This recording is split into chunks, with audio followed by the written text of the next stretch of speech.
दोस्तों, हार हो जाती है जब मान लिया जाता है, जीत तब होती है जब ठान लिया जाता है। ये जो कहावत है आज हमने प्रूव की है। आपकी एकता और मेरी एकता से ये बात आज सिद्ध कर दी है। जो भी साथी करनाल पहुंचे थे, जो भी भाई बहन पहुंचे थे, उनको मेरा बहुत बहुत एक बार फिर से धन्यवाद। और जो साथी हमारी टांग खींच रहे थे और जो साथी अब नहीं पहुंच रहे थे और जो मान रहे थे, जो 1 महीने से 1.5 महीने से हम तैयारी कर रहे थे, जगह जगह जाकर जो हमने ज्ञापन दिए उसको लाइटली ले रहे थे कि ये तो वैसे ही फिर रहे हैं प्रदर्शन करते हुए और वो चीजें का कोई परिणाम हमको नहीं देखने को मिला। वो आज हमने सीएम साहब से बात करते समय देख लिया कि हमने जो मेहनत की है फील्ड में, पूरे हरियाणा में ज्ञापन सौंप कर प्रदर्शन करके, उसको हमारे जो सीएम साहब है उन्होंने खुद ही मान लिया। जब हमने उनसे बात करना शुरू किया तो उनको पहले ही ये चीज संज्ञान में थी और वो पहले इस पे एक्शन ले चुके थे। उनका कहना ये था। बाकी बातें मैं आपको बताता हूँ। उससे पहले मैं स्पेशल धन्यवाद करता हूँ संजय भाटिया जी का, जो कि एमपी है, और दूसरा क्या नाम है, राम कुमार कश्यप, जो एमएलए है इंद्री के। उन दोनों की वजह से आज हम सीएम से मिल पाए, नहीं तो आज की रैली के अंदर हमको निराशा ही देखने को मिलती। लेकिन हमने हिम्मत नहीं हारी। हमने पूरी कोशिश की कि रैली के अंदर हम किसी भी तरीके से हर संभव प्रयास किए कि हम सीएम तक हमारी आवाज पहुंचा पाए, लेकिन वहां पर कोई भी काम हमारे चीज नहीं आई। फिर हमने वहां से प्लान बनाया, हमने एसपी से बात करी, हमने डीसी से बात करी, हमने संजय भाटिया जी को ज्ञापन सौंपा, हमने राम कुमार कश्यप को ज्ञापन सौंपा। तब जाकर हमको उनसे मिलने के लिए उनके रेजिडेंस पे आमंत्रित किया गया। सबने एक ही सलाह दी कि आप सभी जाओ तो उनके रेजिडेंस पे जाके मिल सकते हो। और हम वहां से पैदल निकले दोस्तों। हमने दिन के जो भी साथी वहां पे 8-7 बजे 10 बजे तक आए, हमने दिन में किसी ने भी पानी के अलावा कोई चीज नहीं पी दोस्तों शाम तक। और मैं तो अब घर आकर मैंने खाना खाया है। आज मैं सुबह से खाना भी नहीं खा रखा था।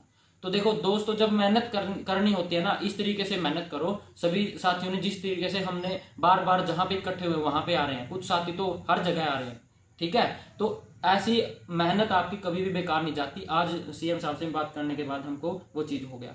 और रही बात, अगर हम इसी तरीके से यूनिटी से हम आगे बढ़ते रहे तो जिस तरीके से एसआई वालों ने बार बार मिलकर सीएम साहब को रिक्वेस्ट करके वो चीजें अपना रिजल्ट निकलवा लिया, अपनी ज्वाइनिंग निकलवा ली, उसी तरीके से हमको आगे भी काम करते रहना है। क्योंकि अगर चीजें डिले होती है, हमारा रिजल्ट डिले होता है, तो हमको प्रयास करते रहने चाहिए, ठीक है। तो आप ये चीज कभी भी मन में मत रखना कि हमारी मेहनत बेकार हो जाएगी। अब मैं बताता हूँ कि सीएम के साथ हमारी बातचीत क्या हुई। जब हम संजय भाटिया जी हमको भगवान की दया से हमको रैली स्थल पे भी मिल गए और फिर उसके बाद सीएम रेजिडेंस पे भी मिल गए, गेस्ट हाउस पे भी मिले। वो हम तो मैं तो मानता हूँ कि वो भगवान नहीं भेजे थे हमारे लिए। उनकी वजह से उन्होंने वहां पर योगेंद्र राणा, जो कि जिला अध्यक्ष है बीजेपी के, उनको फोन करके हमको एंट्री दिलवाई बहुत ही मुश्किल से, कि इन बच्चों को बहुत जेन्युइन प्रॉब्लम है, इनको एंट्री देनी जरूरी है, सीएम से मिलना बहुत जरूरी है। मैं तो उनका बहुत बहुत धन्यवाद करता हूँ। और अंदर जाकर राम कुमार कश्यप जी ने हमारा बहुत साथ दिया, उनका भी मैं बहुत ज्यादा धन्यवाद करता हूँ। नहीं तो हमको वापिस आना पड़ता अगर ये 2 शख्स साथ में नहीं मिलते। मैं तो सोचता हूँ कि ये भगवान ने ही हमारे लिए भेजे थे वहां पे, ठीक है।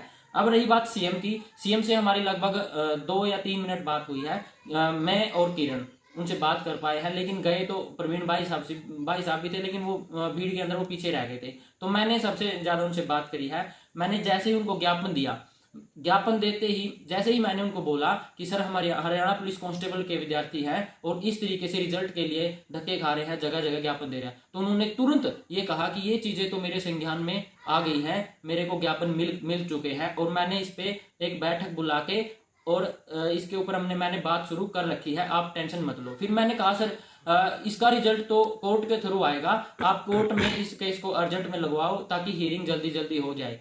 तो उन्होंने कहा कि कोर्ट में वो चीजें चलती रहेंगी, आप उस चीज की टेंशन मत लो, कोर्ट में जिस तरीके से वो काम करेगा करता रहेगा, लेकिन आपका रिजल्ट आ जाएगा। उन्होंने ये बात कही है। अब ये बात मैंने एक क्वेश्चन और किया उनसे कि सर कितना समय लगेगा, कितना समय लग सकता है, 1 महीना 2 महीना? तो उन्होंने ऐसा नहीं बताया, उन्होंने कहा कि हम जल्द ही निकाल रहे हैं इस चीज को, मैं पर्सनली मॉनिटर कर रहा हूँ। ये बात संजय भाटिया जी ने भी कही थी और हरिंदर सिंह कल्याण जो एमएलए है हिंदरी के, उन्होंने भी पर्सनली हमको कहा था कि सीएम साहब इन चीजों को लेकर पर्सनली बहुत सीरियस है, आप टेंशन मत लो। हरिंदर सिंह कल्याण एक बहुत अच्छे एमएलए है इंद्री से, उन्होंने भी हमको बहुत अच्छा टाइम दिया, उनको भी हमने ज्ञापन सौंपा था वहां पे रैली स्थल पे। अब हम क्या करने वाले हैं, तो मेरा यही बात है, मैं उनसे बात हुई जो वो बहुत ही पॉजिटिव वे में बात हुई है। उनका यही कहना था कि हम इस पे काम पहले ही ऑलरेडी कर चुके हैं, आपने जो भी ज्ञापन दिए हैं मंत्रियों के थ्रू वो हमारे पास आ चुके हैं, और जो भी बात ये मुद्दा गर्म है उन्होंने इस चीज को सुलझाने के लिए ऑलरेडी स्टेप उठा रखे हैं। तो उन्होंने जो एचएसएससी में और जो भी बातें करनी थी कर रखी थी। तो आज की तो ये अपडेट रही थी। लेकिन दोस्तों हमको हार नहीं माननी है, ये मत सोचो कि हम अगर हफ्ता 10 दिन के अंदर कोई चीजें नहीं होती हैं तो ऐसे ही जहां पर सीएम आ रहे हैं उनको पोलाइटली जाकर अपने ज्ञापन सौंपते रहो ताकि उनको ये चीजें रिमाइंड होती रहे कि ये भर्ती हमको पूरी करनी है, जल्दी करनी है। तो इसी एकता के साथ दोस्तों जो साथी अभी तक नहीं जुड़े हैं मैं उनसे रिक्वेस्ट करता हूं कि हर डिस्ट्रिक्ट में जहां पर भी सीएम का प्रोग्राम हो हम ज्ञापन उनके एमएलए एमपी के थ्रू दे सकते हैं, आपके लोकल जो है तो वो देते रहिए। और मैं ये खुशखबरी ही है कि आपको अब 6 जुलाई यानी कि कोर्ट के ऊपर डिपेंड नहीं करना पड़ा, क्योंकि कोर्ट का तो क्या पता, मैं जैसे पहले बोलता हूँ कि 6 जुलाई को 1 तारीख में तो कभी भी ये केस पॉसिबल नहीं है कि निपट जाए, 2 तारीखें तो और पड़ेंगी यानी कि पूरा साल चला जाएगा। तो वो चीजें अब कोर्ट पे डिपेंड नहीं है, जैसे कि सीएम साहब ने कहा है कि आपका रिजल्ट आ जाएगा, वो आप कोर्ट के चक्कर में वो चलती रहेंगी अपने हिसाब से चीजें। तो मैं कहूंगा कि आप मेहनत करते रहिए, अगर आपको रिजल्ट जल्दी चाहिए है तो आपको घर से बाहर निकलकर अपने अपने लेवल पर काम करना पड़ेगा, तभी जाकर ये चीजें पॉसिबल होगी। ठीक है दोस्तों, तो आज के लिए इतना ही। सभी साथियों का जो आए और जिन्होंने हमें सपोर्ट किया उनका बहुत बहुत धन्यवाद, और जिन्होंने सपोर्ट नहीं किया, जो नहीं आए सिर्फ बातें बनाने के हैं, उनको भी धन्यवाद।